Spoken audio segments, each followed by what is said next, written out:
I do not support Evan Johnson in any way, shape, or form, and let me make that fucking clear. I don't support him, I don't support violence against women, and I sure as hell do not support the disgusting, deplorable, violent, heinous acts that he committed against Kayla Malik behind closed doors. I really fucking hope and pray that when this goes to court this week, Kayla gets justice for what that man put her through.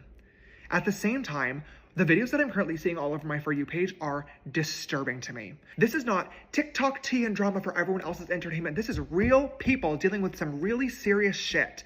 The conversation has completely shifted focus away from Kayla Malik and how she was brave enough to speak out about what she went through to how James Charles involved, the downfall, Bye Sister 2.0, where's the apology video? It's distracting from the actual issue at hand, which is domestic violence. I have not spoken out about this for a couple of different reasons. The main one being, this is going to court this week.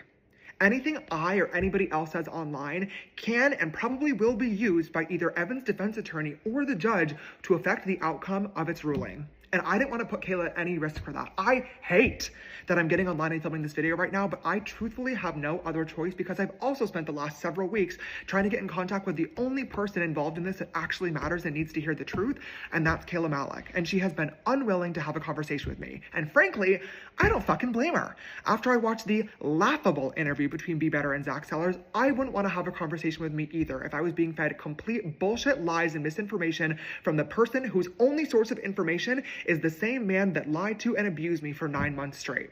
At this point, I have no choice other than to get online, tell my story, and then prove my story to be true in a court of law. I am suing Zach Sellers and anybody else that thinks it's funny or entertaining to get online and spread defamatory and slanderous lies, misinformation, completely bullshit made-up stories for the sake of views, likes, engagement, and galaxies. I'm done. This all started at the beginning of 2025 when I reached out to Kayla about her and Evan being in a Valentine's Day video together. She told me she couldn't. She was crashing out because they had just broken up because he was crazy. I tried to lighten the mood a little bit and make a lighthearted joke asking, could I have him now? And then asked what actually happened between them.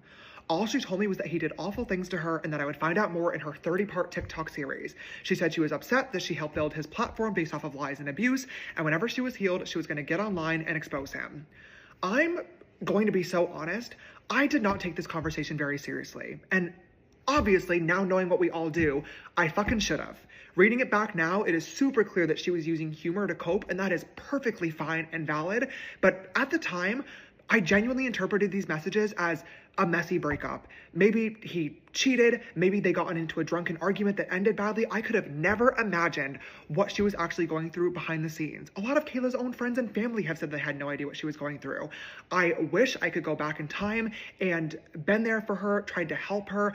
I wish that I would have asked more questions, but frankly, I didn't feel comfortable doing so. First and foremost, she obviously wasn't ready to talk about it yet based on her last message.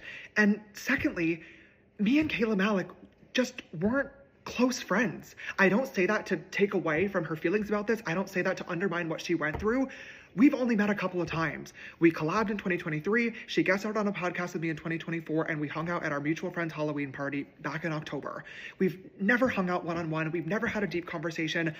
I just really didn't know her that well to be able to interpret these messages and have a better idea of what was actually happening behind closed doors. And I wish more than anything I did, because I should have never gotten involved with this, but I did not know what she was going through. I really fucking hate to admit it, but I did have a brief friendship with Evan Johnson that started and ended well before I ever learned about any of the violence that was going on behind the scenes. He reached out to me a couple of days later asking me for advice and told me the same exact story that Zach Sellers believed and then repeated on the Be Better podcast, which was that the relationship was toxic, they both said things and did things that they shouldn't have, and a bunch of other stories that genuinely made me believe Evan Johnson was the victim in the situation. He told me that he moved back to Nashville to go to church and get therapy and try to become a better man, and he seemed vulnerable. He seemed real, and he seemed scared that Kayla was going to get online and start telling lies about him, and he knew exactly what to say to relate it back to a situation that I was in that made me have sympathy for him and be on his side. I feel so fucking dumb for ever believing him, but when I was in a similar situation, all I cared about was anybody treating me like a human being and hearing me out and being there for him, so that's what I tried to provide. We became closer, we would start FaceTiming, he was very suicidal and depressed, and eventually he told me that he wanted to come out to LA to escape and get his mind off of things for a weekend, so I invited him out. All we did was sit on the couch, order food, watch movies, but over the course of the weekend, I slowly started to notice that some of his stories were not exactly lining up. There were inconsistencies, and I started to get worried that I might be on the wrong side of things, and that was confirmed as soon as Kayla noticed that he was at my house and I had to lie to her. I didn't know what to do. I realized then that I was in the middle of a very fucking messy situation that I should have never gotten involved with in the first place, but this man was staying with me and I didn't know how to get out of it.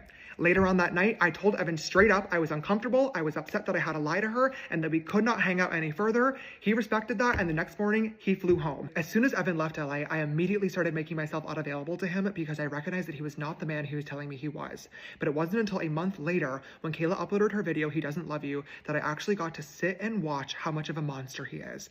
My jaw was on the floor for all 2 hours of that video. I could not believe what I was watching and seeing. The horrendous verbal abuse, the violent physical abuse. I was shocked. I was ashamed for not taking me and Kayla's conversation more seriously. I was embarrassed for ever believing that man's lies and manipulation. And I was angry with myself that I ever allowed that man into my home.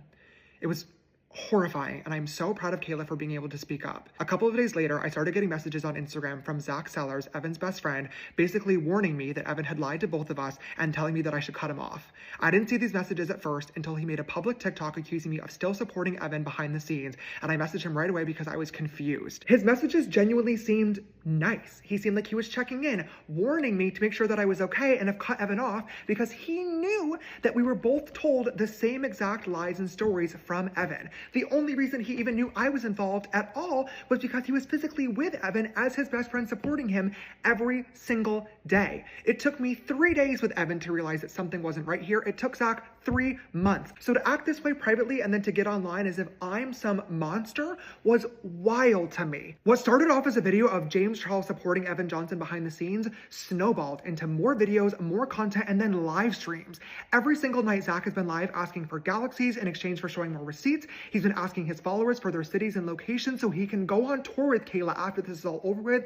He's even been asking for donations on PayPal to fund a merch line. This has nothing to do with getting justice for Kayla and everything about making an opportunity for himself. And the perfect one came along when Be Better flew him out to Canada for their podcast interview. Aside from the timeline that I just told you guys, everything else in that hour-long episode is complete bullshit. To start rumors about somebody online is one thing. Unfortunately, I know that that comes with the job, but to publicly accuse them of prostitution is ridiculous. There is no proof, no evidence of any of the ridiculous claims that Zach is making because they did not happen, which is why I have no choice other than to take legal action. But before I do that, I want to quickly take a second and clear the air on some things that have really set me over the edge. First and foremost, Evan Johnson and I did not in any way, shape, or form have a physically sexual relationship. We did not have sex while he was here, and I did not, under any circumstances, pay Evan Johnson for sexual favors. Not in person, and certainly not online through a secret OF account where I'm apparently funding his entire life.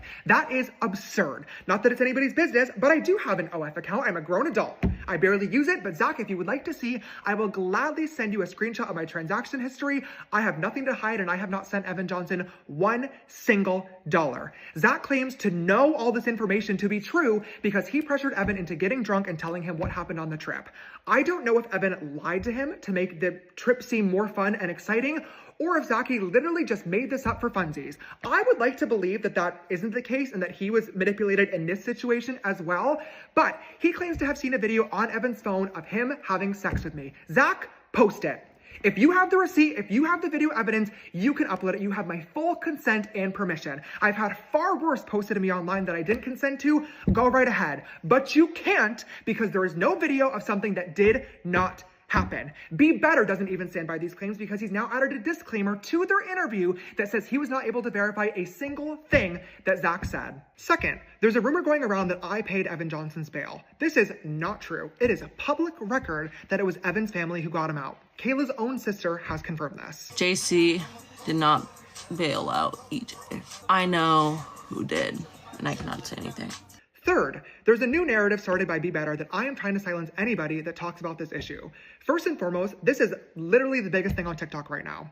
I don't understand how anybody could possibly assume that I'm trying to silence people, but Be Better made a video basically saying that I'm working with YouTube behind the scenes to manipulate their algorithm and get their video hidden.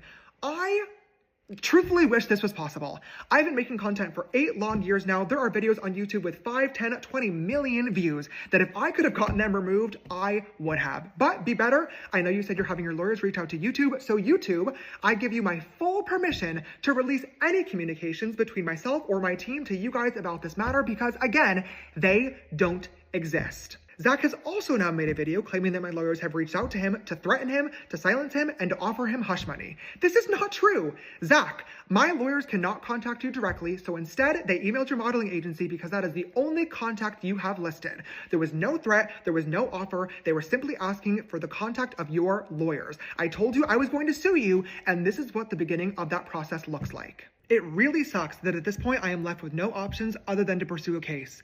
As for Kayla, I am so fucking sorry that I ever got involved in this. I should have never believed his lies and manipulation. I should have never even responded back to him in the first place, and I'm sorry for hurting you.